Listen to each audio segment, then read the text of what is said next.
Well, good evening, everybody. I hope you can hear me. This is John Thrasher, president of Florida State University, and it's my pleasure to welcome you to FSU's Institute of Politics Speaker Series.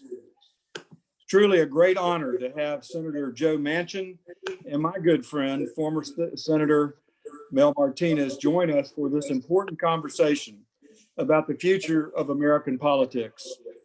I'd like to thank briefly Governor Ron DeSantis and the Florida legislature for supporting the Institute of Politics at FSU's nationally regarded College of Social Sciences and Public Policy. I'd also like to acknowledge the great work of Dean Tim Chapin and Institute Director Hans Hassel for their teams for all the work that they have done over the past few months to launch the Institute. I'd also like to thank the FSU Alumni Association for partnering with the Institute to promote the forum and provide our alumni the opportunity to attend. I'm heartened by the tremendous interest in tonight's program and the entire Celebrating Civility series.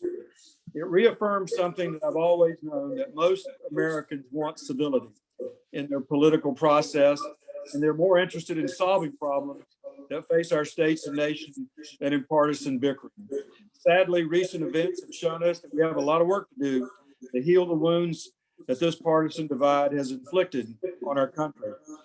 The Nonpartisan Institute of Politics at FSU aims to do its part by conducting relevant research and education, both students and citizens, about the political process, encouraging responsible civic engagement and respectful freedom of expression. We believe that you want to be heard, but if you want to be heard, you also must listen. Senator Manchin, a Democrat from West Virginia, and former Senator Martinez, a Republican from Florida, exemplify that philosophy. Both are highly regarded statesmen who have demonstrated their ability to reach across the aisle to find areas of agreement and compromise. I've known Mel Martinez for many years. In fact, we both went to law school together here at FSU. Many of you know that Mel was born in Cuba and came to this country at a young age to seek a better life. Mel is literally the embodiment of the American dream and has spent his life giving back to this country that he loves so much. He served in the United States Senate from 2005 to 2009, after previously serving as U.S. Secretary of Housing and Urban Development and Mayor of Orange County. He's a staunch conservative, but it's in Mel's nature to bring people together, to find common ground on which to reach consensus. Senator Joe Manchin began his career in public service as a state legislator, served 6 years as governor of West Virginia before being sworn into the United States Senate in 2010.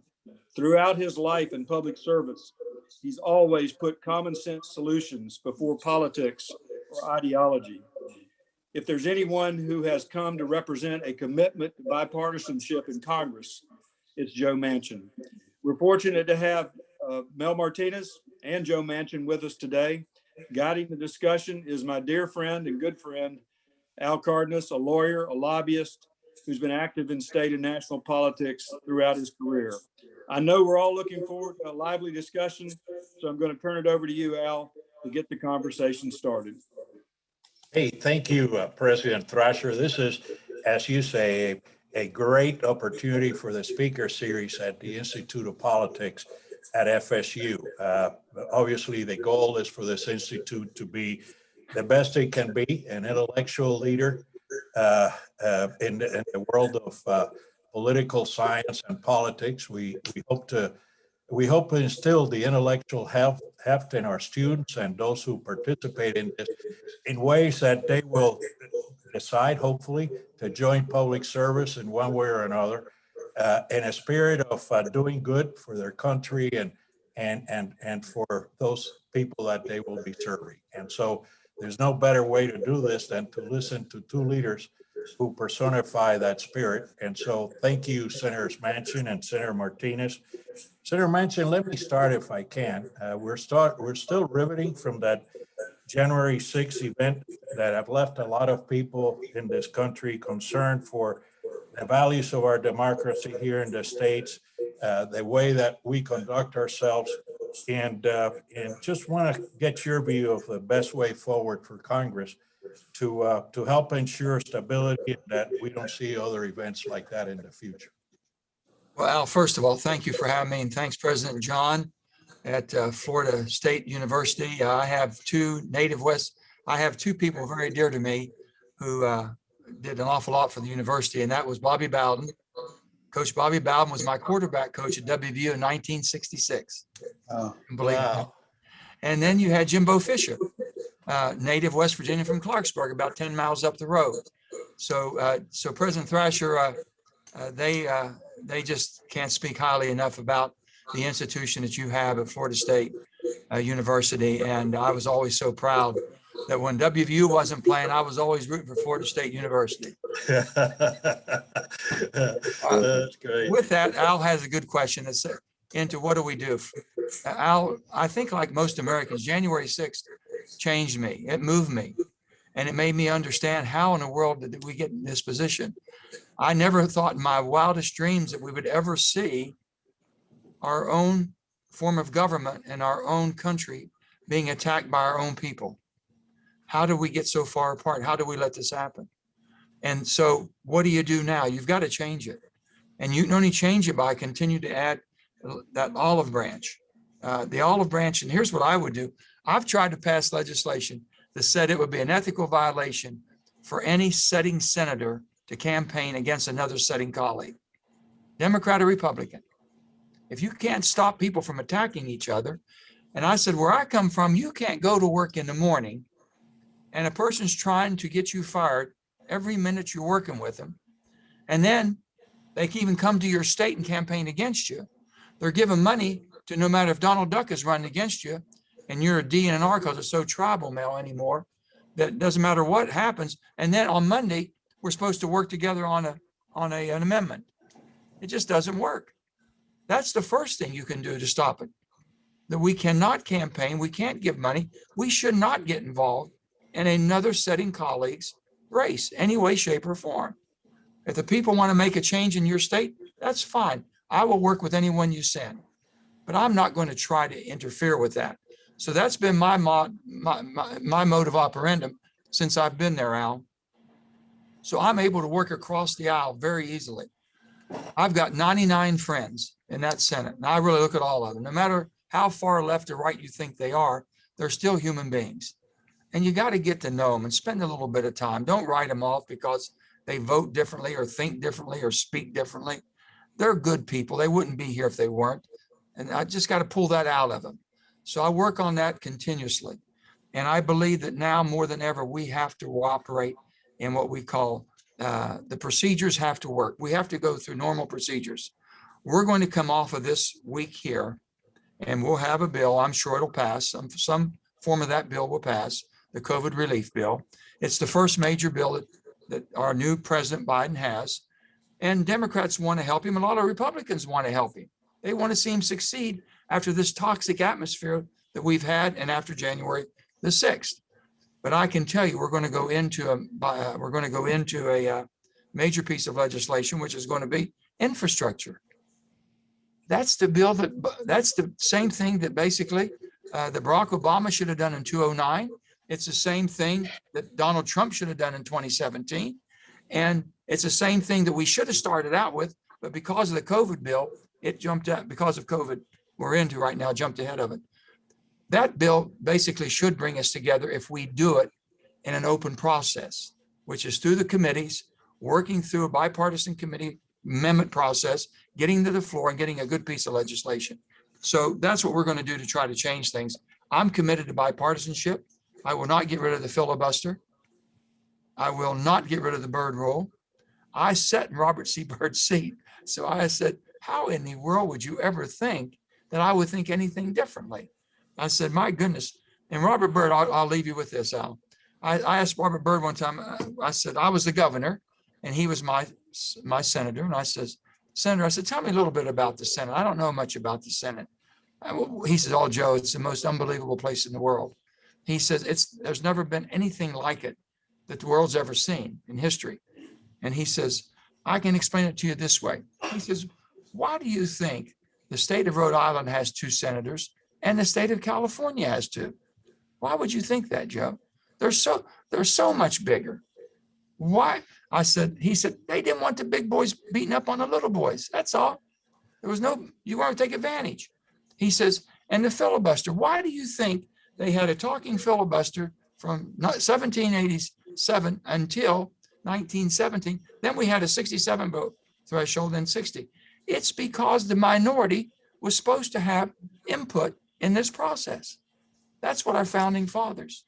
And he says, then they have a bill named after me. They have called the Byrd Rule. He says, you know what that's for, Joe? And I says, no, Senator, I don't. He says, that's so they can't come around the back door and sneak in and do harm to us. So I've got to stop there too. He says, we've got to work in a bipartisan way. I've never forgot that. I've subscribed to that, and I believe with all my heart. Thank you. Mel, do you have, Senator, any thoughts on this Wow. post-36 Well, environment? first, let me begin by thanking Senator Manchin for honoring my university by being a part of this. And I thank you so very much. And secondly, I had no idea that you had played for Bobby Bowden. So any friend of Bobby Bowden's, let me tell you, we're now a family. I want to tell you, I love that man. And Hey, Mel, him and Ann, I can tell you this real quick. I never knew who he came in as an assistant coach for Jim Carlin. Our coach got fired in 65.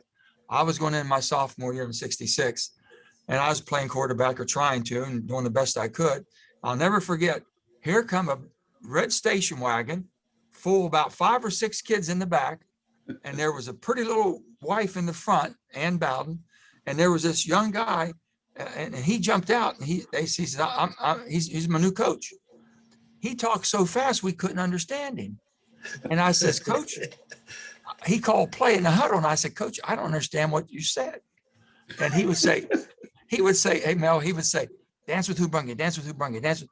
And I said, Coach, what is it? He said, dance with who brung you, Joe. I said, what does that mean? He says, run the darn play until they stop it. Do you understand that? I said, Coach, I got it. That's great. I'll tell you, there's so many wonderful stories about that gentleman that I'm so fond of him, and he's still doing wonderfully well, which is great. But let me say, from my perspective, that you've touched on so many key things. I had the great honor of serving with Senator Byrd. I didn't have the pleasure of serving with you. We overlapped, did not overlap by just a little bit of time. But I did serve with Senator Byrd, and I have really fond memories of him. What a gentleman he was. He would always have something courteous to say, insisted upon greeting you all the time. Those are the little niceties that make the Senate a different kind of institution. But having been in the Senate, I also learned early on that it's not the House of Representatives, that our founders created 2 different bodies, and they didn't intend for there to be a carbon copy one of the other. They wanted a process that was a little different. They had a tremendous amount of wisdom in that. And Senator, you spoke about infrastructure, which I hope will be the next big thing that will come up. I can recall at the beginning of the Obama administration in 2009, a brand new minted Vice President Biden. I had served with Senator Biden. We were both in the Foreign Relations Committee. He was chair, and I was myself and another fellow by the name of Obama were the least ranking members. And you know what that's like. You sit at the end and you kind of hope that you get a chance to ask a question. And but he and I, Senator Biden and I, developed a good relationship. When he went to the White House as vice president, we began conversations about an infrastructure bill. Unfortunately, the shovel-ready disaster that it became was what ultimately happened. And it was all fairly done on a fairly bipartisan basis. And that was very unfortunate because it sort of poisoned the well for what was to come, which was more and more acrimony. And if the Democrats propose it, we got to be against it kind of an attitude. So I think it's so important that right now we learn a little bit from that, and that perhaps even though this bill is on a track that is a fairly bipartisan track, that we somehow don't let the forces that would love to divide, which exist, unfortunately, that they don't win the day ultimately. And that from then we can begin to build on bipartisanship by working on an infrastructure bill. And as you say, through regular order, which is seldom used anymore, but which would be so important to go through that regular order, which is a committee process, which is allowing hearings to take place, and all of it to be done in a way that everyone knows what's happening. And ultimately to end up in a conference committee where the difference between the House and Senate can be thrashed out. Our system is a system of genius. I mean, our founding fathers got it right. The problem is that we've gotten away from it, and we don't utilize all of the wisdom that's contained in the system they created. And so I really do hope that drawing a little bit of a lesson from '09 and what went on after that, that perhaps we can hope to not repeat the same mistakes, and that we can hope to find a way for some bipartisan cooperation. And I know President Biden is a product of the Senate. He sat at the knee of Senator Byrd, just like you were discussing. He knows that the institution is not just another body like the House of Representatives, and that there are differences, and those differences only enhance what our country is. And by the way, I would be saying the very same things, I know you would too, if the situation was reversed and we were talking about a Republican majority. I think it's terribly important that we just look to how we can work together as people. And, Democrats are not the enemy. Americans all, Republicans and Democrats, we can find a way to work together. We make it a better country. And then those voices of discord that had their day on January the 6th will be relegated to where they always have been, which is in the dustbin of history. They don't belong to the future. They belong to a dark past. Yeah, thank you, Senator. If I may add before the last question, since we were talking about then Senator Biden. Yeah, I had a conversation with him, I think about 3 years ago in Park City. And he said to me that the greatest lesson he learned was when he was a young 20-some-year-old senator who didn't know much about anything. And the Senate majority leader had taken him under his wing. And he had barged in and cussed at Jesse Helms, saying, well, what a cold-hearted person, blah, blah, blah, blah, about some bill. And the Senate majority leader said, well, sit down. Do you know that Jesse Helms that you're talking about saw an ad in his paper about a young African-American teenager who didn't have a home, who wanted to be loved at Christmas. And he and his wife drove over and adopted that child, and that Black child. And so he said, the one lesson I was taught is that don't question the intentions of somebody in this chamber. You can argue about the merits, you can debate the merits, but please don't interpret what's in someone's heart. And if there's some way, Senator Manchin, where leadership could stop members from guessing what's in someone's heart or what their intentions are when they vote for or against a bill, I think some of that also could help lower tensions. I mean, no one likes to be insulted, and especially when they question the legitimacy of your heart or your soul, and I hope we take that into account. The one thing, Senator Martinez, since you brought up the issue of infrastructure, I know that you had talked about the COVID relief bill. There's a minimum wage issue coming up. Hopefully you all will deal with immigration reform. What do you think more than that down the pike in these remaining year and a half will we be able to see from the House, the Senate? I think it's really important that they find, the country needs a lot of help. We have a rising China. We need to compete in the world. We need to get back to who we are.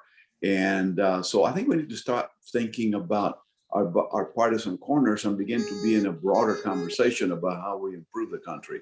And so I think in the agenda forward, there's a number of things we need to look at. I know that the minimum wage issue is going to come up. I realize that it's not going to happen now, and I think that's fine. Now the states have been doing some things on that score anyway. Florida now has a graduated increase in wages until I think it's in 3 or 4 years, it'll be a $15 wage. So there are ways that it can get done, but also keep in mind that it ought to not be jammed down people's throats. And so that's really the tendency that I think so many people get in a hurry and don't realize that our country needs for things to season sometimes. And something like a minimum wage, a $15 an hour wage is not going to immediately launch people out of poverty, frankly. There are more endemic problems with that. And so working on our education system, improving education so that our international competitiveness is improved, that's something we should be thinking about as well. So as we look at infrastructure, we also need to consider the people infrastructure. You know, our society has been through a tremendous trauma for the last year and now a month or two, and it's not going to end for another several months. Maybe we can focus on that. How do we get the children that have been harmed by a year of virtual education, get a jump start to get back to catch up? So these are all important things that really, I mean, I don't believe those things have a Republican or a Democrat label, do they, Senator Manchin? I mean, Joe, I think they're just about making America better, right? I mean, the list goes on. What do you think? What do you think in the scope of from now until November of next year? What's in your mindset in terms of what the political capital that we have to bring meaningful things to the table in the Senate and the House? Well, Al, if I can talk about minimum wage, because right now we're in the thrones of that big, it's going to happen. Okay. First of all, the federal minimum wage is $7.25. I think it hasn't been changed since 2009. It's sinfully low, but just picking arbitrarily at 15 or wherever they want to pick, we don't prohibit any state from changing what their minimum wage is. 10th Amendment, basically the states have rights. Mel, they can do it. And like you said, there's 28 states, I think, right now that have $15 minimum. That's fine. There's a lot of us don't have the economies right now to be able to go into that as quickly. So I believe what Joe Biden said, anybody that gets up in the morning and goes to work, at the end of the day, they should not be below the poverty guidelines. And that's where I came up with $11. $11 puts you above the poverty guidelines. And then it should be indexed from that day forward. After you get to 11, index it so we don't get back in this political conundrum, going through this all the time. Let inflation, same as we do for Social Security, let that take it from there. But then that doesn't stop. If a state wants to go to 15 or 17 or 20, they can. Because if there's a competition for work and workers, they're going to pay to get the quality of people. I understand that. But some of the states, you know, we know right now, if you take us to $15, the economists say we'll lose 1.4 million employees. We'll bring 900,000 people out of poverty, but we'll put 1,400,000 people without a job because the smaller companies can't absorb it right now. But I think it needs to be raised 11. Some people don't want to raise it at all. That's wrong.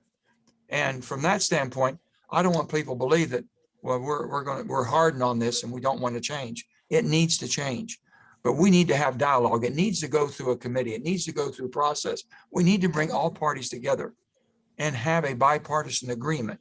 And I'll assure you, at the end of the day, there'll be Democrats and Republicans joining together to raise the minimum wage. It needs to be done. I don't have anyone objecting. The other thing is, how do you bring this to the forefront? How do we bring civility back to the floor of the Senate? You know, as Al said, there was people like Bob Byrd, who was institution from 1958. He'd been here. He understood the camaraderie. You know, the fine gentleman. You might have a disagreement with that fine gentleman. You might argue and try to defeat his amendment, that fine lady, whoever it may be. And that evening, you might go out and have dinner with him. That doesn't happen anymore. We're not here on weekends, Al. What I have said, you want the place to change? Then basically keep us here 3 weeks and let us go home 1 week. Yep. Pay us 1 week round trip. Don't let us go home every weekend and pay a round trip for us to go clear across country, wherever we may live. All we have to do is have one meeting. For that to be legal, we have to have one meeting. So I could say, hey, Al, meet me at the airport when I land in Tallahassee, and we'll have a lunch and we'll go over the concerns we have for Tallahassee or for the airport. That's it. That is it. And I can go home and you pay. I get reimbursed. If they say, we're going to reimburse you 1 round trip a month, 1 round trip a month, that means we know each other. We'd be living here. We'd be talking, having dinners on weekends, and then go home and work a week in your home district. Those days are gone. I know that. That's not going to happen, but that's really where we are. So you really have to work at camaraderie and work. Well, let me ask you, Senator Manchin, because there's something that gives me a lot of hope. Some years ago, a group of us got together and founded this No Labels group. Yeah. And our primary mission was to support those who wanted to be involved in problem solving and develop some of the habits that you espouse so well. And so it was, Senator Lieberman and myself and John Huntsman and Nancy Jacobson and others. And then lo and behold, our hopes and prayers were answered. And you came along and a group of you founded this problem solvers group. I don't know that many in the audience listening today, and incidentally, there are more than 1,500 people listening to both of you here. Tell us a little bit about the problem solvers and how you plan to coalesce and hopefully make a difference on these bills in a very tight Senate, 50-50 Senate. Yeah, well, I came to the Senate the end of 2010, November of 2010. Bob Byrd died in June of 2010. I had 2 years left on my second term. I would have been termed out. And I thought the state was in great shape. I might be able to come and hopefully pick up where Bob Byrd, no one could fill his shoes, but if I could follow his footsteps, it might be able to help my state. That was the approach I took. And I found that the place was so divided back then in early 2011. I'm thinking, then I heard about a group called No Labels. They said, would you come to New York as your first meeting? You remember? Yeah. And they said, would you be involved? And then I came and I found my calling and basically a group that I could basically think, hey, here's people that want to do, they don't care whether you're a Democrat or Republican. I'm not public enemy number one because I have a D by my name. And we started working, and then John Huntsman and I became co-chairs. Yeah. And we loved it. And then Joe and you all were there trying to help us along and lead us along, and it worked out beautiful. And I'm still involved very much. And then you have Josh and Tom Reed, and you got Josh Gottheimer that took the problem solvers on the House side and have built that into really a force of about 50 Congress people, men and women who are like believers and want something to happen. So we're now in a very, very close 50-50 Senate. And there's only, I think there's a 5-vote difference in the House? Yeah. I think there's only a 5-vote difference, right? 5-vote threshold.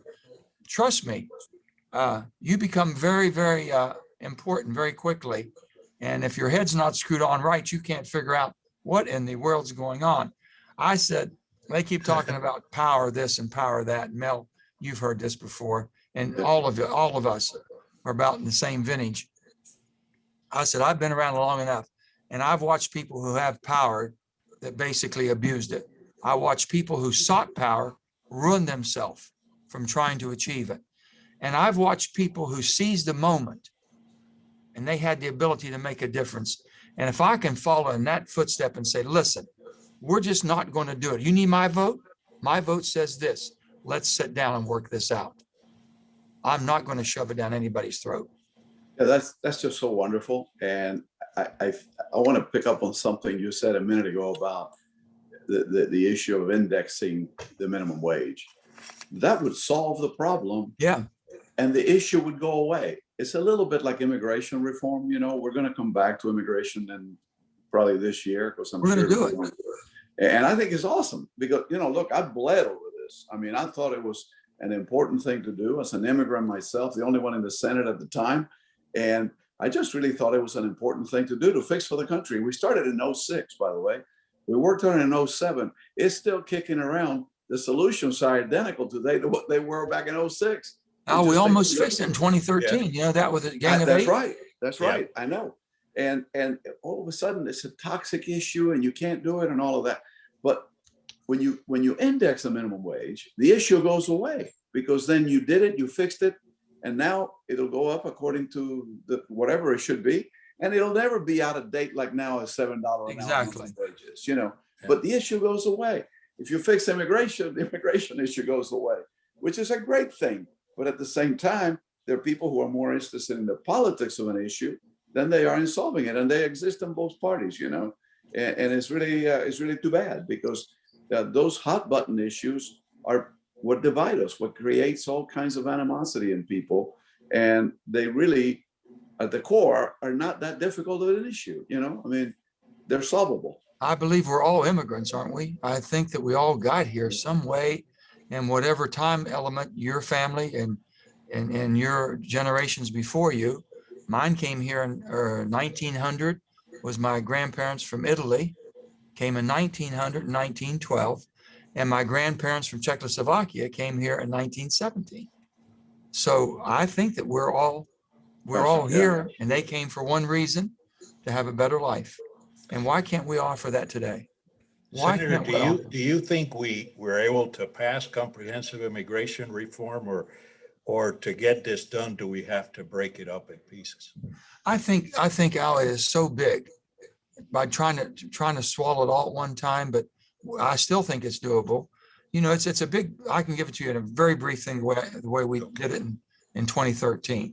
If you came to this country, whether it was last year or 25 years ago, and you were still considered illegal, then you go and you had a certain period of time, let's say 60 or 90 days, to go to the federal courthouse to sign up. They gave you a pathway to citizenship. They would do a background check. You pay if it was a misdemeanor, you paid a fine for breaking the law, but then basically you were on a pathway. The same as we have Social Security numbers, they had a citizenship number. If they committed a crime, you'd be gone. Sure. If you had a background of criminal, the criminals weren't going to come and sign up. Those who had a criminal record. So we could basically weed out the people who were here for the wrong reason. And then you learn English and you basically paid your taxes. And then your children who came here, we had a fast track for the children for 3 years. If the child came here, which is the Dreamers, and they had gone and attained college, some kind of a degree within 2 years, a degree of any type, or if they were in the service, 2 years honorably discharged, then they would get a fast track to citizenship. This is the only home they know. So this is things that we were trying to do that I thought was so sensible. And the thing about that bill, you know, we couldn't, no one could become a citizen until we had a so-called border control or border security. Right. And we were using technology, Mel. We were using drones where we had to, fences where we needed, and things of this sort. But we didn't make it a big issue. We knew we had to get our border secured. Now they're saying Democrats don't care about border security. We do. And Republicans care about it. But we're just not being irrational about it. Okay. And the other thing I've said needs to be done, we should be investing tremendous amounts of resources in the countries where people are being ostracized. Yeah. And we should build out. I said, we have the centers that we take care of basically for abused families, children and women all over our country. Why can't we go down into our embassies, our consulates in these countries and build out these safe areas where a person can go there? We can do all the vetting there. We can protect them and make sure, and then they have asylum. That's the way we should do it. They shouldn't be preyed upon on these journeys to American borders.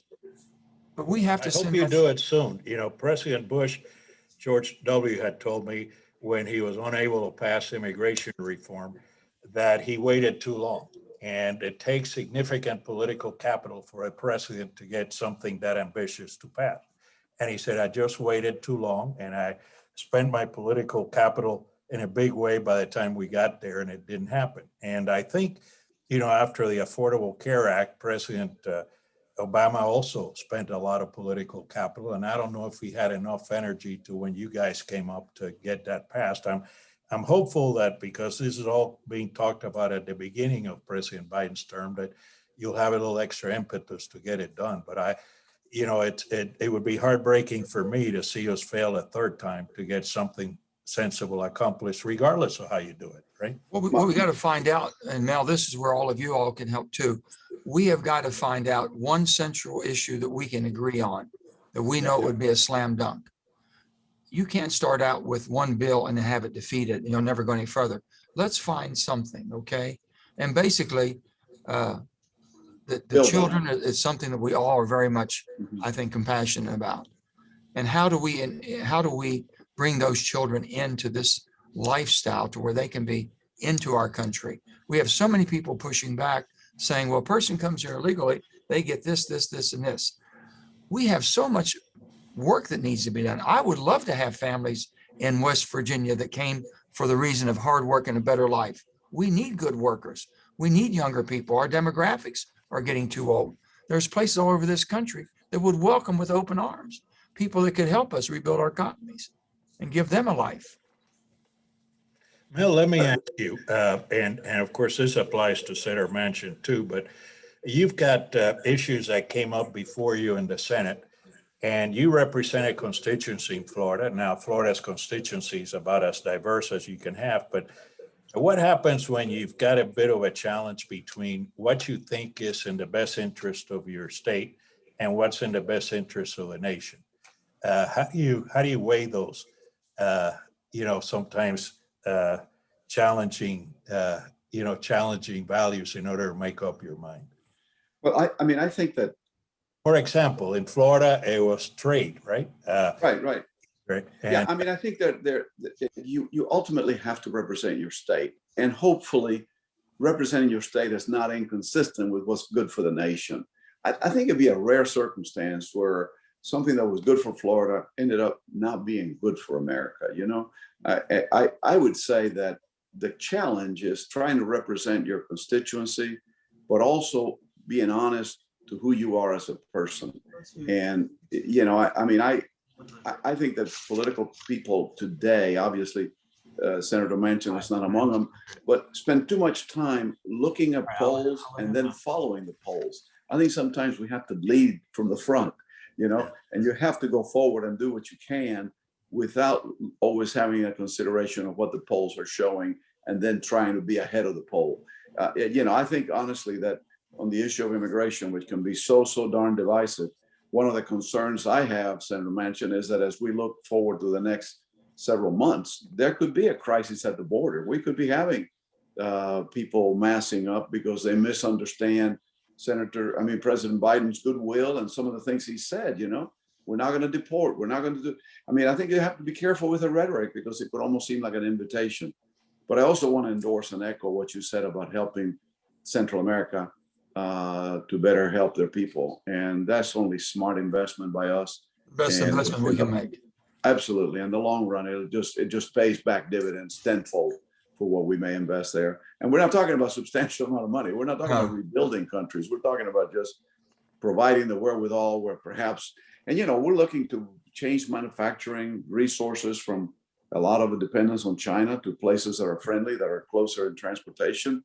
Goodness, if we can move jobs from a certain part of the world to our neighborhood, I think we would have a much better situation that would help our country, would help the region, and would help with immigration. If people have, I think most people, if they have a good job and they're able to go see their mom at night after they go to work and earn a salary, they're just soon stay at home. Certainly. There's some desperate. Yeah, there's some words Senator mentioned that culturally now seem to divide us when they're really virtuous words like problem solving and like compassion. You look at some of the words in the vocabulary and how they elicit people to respond automatically that you're one side or the other of political spectrum. I'm saying, well, these are words of virtue. It's when you exceed them or when you do something that's not constructive with those words that you challenge. But what's with this thing about problem solving? It's almost, I see this rhetoric coming from some places in the Congress, and I'm saying it's like it's a bad word to try to solve problems. Well, you know what is that? It used to be common for us to identify the problem, right? And no matter how you were coming about trying to solve it, we identified that we had this problem, and then by the time we talked about it, we could figure out the best way to solve it. Today, there's so much coming with social media that people basically can't even agree on what the problem is. And then on top of that, they can't agree on what caused it. And if you can't agree on the problem and what caused it, trust me, you can't fix it. Yeah. That's the problem we've got. So I tell people this: you're entitled to your opinion. You're an individual in America. You're entitled to your thought process. You're just not entitled to create your own facts to support your opinion. So, I had my first meeting as chairman of energy. I had climate. I want to know the climate facts. In the last decade, what happened to the climate? Not just in in the United States because it's called global climate. So I brought people in from all over the world telling me what's going on in Africa, what's going on in Europe, what's going on in Asia. What have they done the last 10 years? We believe that in America, we're the cause of every problem and we can cure it all. We can't. We can do it if we have an all-in energy policy and understand the rest of the world. So we're trying to do that, but we have to establish a baseline. That's the hard, Al. We can't establish a baseline anymore.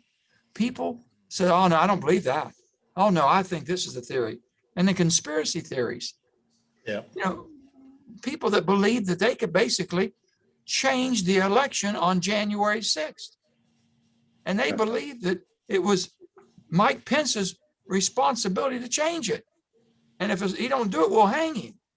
Can you imagine? All Mike Pence is doing is reading the readout of what has already been certified. That's all. And they wanted to hang him. Something's wrong. We've got to come together. But basically, you just have to continue. You can't give up. And through these forums like this, and there's people watching, my goodness, this is a wonderful, wonderful life that we have in a beautiful country and a democracy that we should cherish. And I keep thinking of when they basically the first Congress that they had, and they asked Benjamin Franklin. They said, "Mr. Franklin, do we have a republic or do we have a monarchy?" He says, "You have a republic, young man, if you can hold on to it." And by God, he was right. We have a republic, and I intend to hold on to it because that means that I own it, you own it, you own it, and everybody listening to us owns this republic, and they're responsible to do something. John Kennedy says, "Ask not what your country can do for you, but what you can do for your country." This is the time to step up and be counted for. Thank you. And in Mel Martinez's world of JP Morgan, majority stockholders mean a lot. And so in your world in the Senate, with a 50-50 Senate, and you being a voice of reason, I imagine there's a lot of weight on your shoulders. I mean, everybody's reading 10 times every word that you utter, whatever you say. Parsing it. And how are you handling that? Al, hey, Mel, were you there when it was 50-50 before? Oh, yes, I was. How did that work out? He couldn't take it. He flipped over, didn't he? It did. Yeah. We didn't handle the majority very well. It was it was majority of one. Cheney was the tiebreaker. And we didn't appreciate just how, tenuous that balance was. And of course, there was a war in Iraq going on then too. And so it flipped bad on us in 2006, so a lot of lessons in that, but I was there. And you have that tenuous majority, and every day there's a battle about any vote becomes a complete crisis. I don't look forward to what you're going to have. You're going to have a vote-a-rama coming up, and that's a rough one. Yeah. Well, let me tell you one thing. I've always said this, Mel. If I can go home and explain it, I can vote for it. Yeah. And if you look at my voting record for 10 years, I'm almost 50-50. Can you imagine in a 535 member Congress, 435 on the House and 100 on the Senate, and I'm 50-50 voting half with Republicans, half with Democrats. They says, "What are you?" I says, "I have no idea. I'm a Democrat that I know of. That's how I was born and raised. But maybe I'm not a Washington Democrat, I guess. And I got a lot of good friends who aren't Washington Republicans." But I said, I'm fiscally responsible and socially compassionate. And I think I'm in line with most Americans. You really are. And I want to tell you that my wife, Kitty, when I told her I was going to be on this thing with you, she said, "Please tell him he's my hero." And she's a staunch Republican. But you are a hero to so many today because you're speaking with good common sense and you're trying to find solutions, not on the extremes, but the way America has always worked, which is from the middle. Between the 20s is not about what happens at the 5, but it's what happens between the 20s. And so we started with Bobby Bowden, back to a football analogy. It really is about the people in the center that make it happen. And I've seen it when I was there in a 50-50 Senate. I know you're living it now. I was in those days one of those people that was in a little bit of a pivotal spot. I didn't quite have the legacy you already built. So as a young guy, it was tough to do that. Well, they didn't expect you to do that. Yeah, a lot of people back home, begin to wonder about you because you're not rallying to the cry of the party on every single issue. So, you know, I mean, at the end of the day, you got to be able to live with yourself and, Well, and you know, anyway. I'm in a position and now where my caucus knows me. Okay. They might not be pleased with me all the time, but they know me. And I'm not just changing because, okay, I'm in this position. So I haven't changed at all. And I'm not going to change. I said, you're going to have to live with me, you know? And I said, the bottom line is I'll always be upfront with you. I'll not surprise you. I'll tell you where I'm coming from. And then you know what? Maybe I can force them to be a little bit more bipartisan. Maybe you just can't count on me because, oh, it's a Democrat party line vote. I'll never forget one time Harry Reid told me when I first got here, we're going to have a party line vote. And he told me, Mel, that was in early 2011. I'd been a governor for 6 years and I never heard the term. I never used that. And I mean, I never used this party line vote thing. So I said, what does that mean? He says, well, we're all going to vote for this. I said, we are? And I said, let me read the bill. And I read the bill and I said, Harry, I hate to upset you, but on my best day, I can't sell this crap in West Virginia. And he looked at me and he says, what do you mean? I says, Harry, listen, you're not my boss. I said, I'm here representing the people that I love and sent me here. This doesn't make sense. I can't explain it. If you made some changes to it, it might make it better. But the way it is, I'm not going to vote for that. And he says, really? And I says, really? And it took a while for that to sink in, but they figured out that Joe might be just a little bit different than what we thought. Well, you know, I look at my Republican friends as my dear friends. And sometimes they make me believe that, hey, Joe, are you seeing this? And I tell people this, if you're a liberal and you're a staunch conservative, I always think this way. Here I am. The liberal person is my conscience. Did I miss something? Did I forget something? Is there someone hurting that I could have helped? That's my liberal side. My very conservative side is, are you penalizing me and make me pay for something because someone else did something or mishandled their own accord or their own position? So I kind of balance that out all the time. Did I forget something? Did I leave somebody behind? And am I punishing somebody? So I try to find that middle, and that's hard sometimes, Mel, but you know, you just got to be who you are. And I think that's who I've been. And this is going to be an unbelievable 2 years. And you talk about a man in the middle. That's where I am. It's not real crowded where I'm at right now, Mel. No, not very crowded. Well, I want to ask, never is, Senator, but hang in there. I know we've got maybe a few minutes left, but I wanted to ask this question because it's very germane. I've always been very concerned about president starting out, not having his cabinet in place, not having his people in place. And I'm seeing what's happening with the confirmation process in the Senate. And Mel, I remember a conversation you and I had when Sonia Sotomayor was up for a nomination. And there's a lot of heat around about confirming Sonia Sotomayor. And I don't know if you asked me for my advice, if that's too generous to imply, but we talked about it. And you said to me, you know, Al, there are consequences to not winning an election. I think my job as a senator is to determine where that person's qualified for the job, where that person has appropriate character, personal character, but it's not to talk about that person's points of view. That ship has sailed when so-and-so got involved. And so you voted to confirm her. Well, heck, 90 some people voted to confirm Ruth Bader Ginsburg, right? Because those used to be the, you know, the measures of the day. And I'm seeing today some senators voting against every single that Joe Biden has, no matter who it is. We just vote against. You know, and I'm saying to myself, well, you know, that's not how you're supposed to do this. What are your thoughts, both of you? Let me say on that, I think it's a terribly important point you bring up, because I did vote for Sotomayor, and I remember giving a speech on the floor where I thought eloquently myself, you know, I mean, I felt like I was explaining it the way I understood it, which is basically when we elect a president, there are consequences to that election. Yeah. And had I been able to choose a nominee for the court, I might have chosen someone else because she might have been a little too liberal for me. There were other more conservative choices, but it wasn't my choice. We elected a president, and the way the Constitution speaks to this is that My job is to provide advice and consent. It isn't to supplant my judgment for that of the president who gets to make, he is the appointing, or she, the appointing officer. My role is one of confirmation. So I did. And I did it with a clear conscience, although there was some noise about it, for sure. And has she been the kind of judge I would have appointed? Probably not, but she has handled herself with dignity and with all of the things that I think are at the basic core of what a Supreme Court justice should be. But on the other issue, which is writ large about confirmations, Senator Manchin, I remember I was in the cabinet when 9/11 happened. And I remember talking to Don Rumsfeld, who was our defense secretary. And he said, thank the good Lord that this happened in September and it didn't happen in March or April.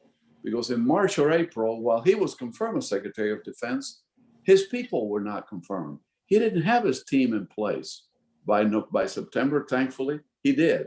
And he was able to have a cohesive response and do all of the things that were required to react to that national security threat that we faced.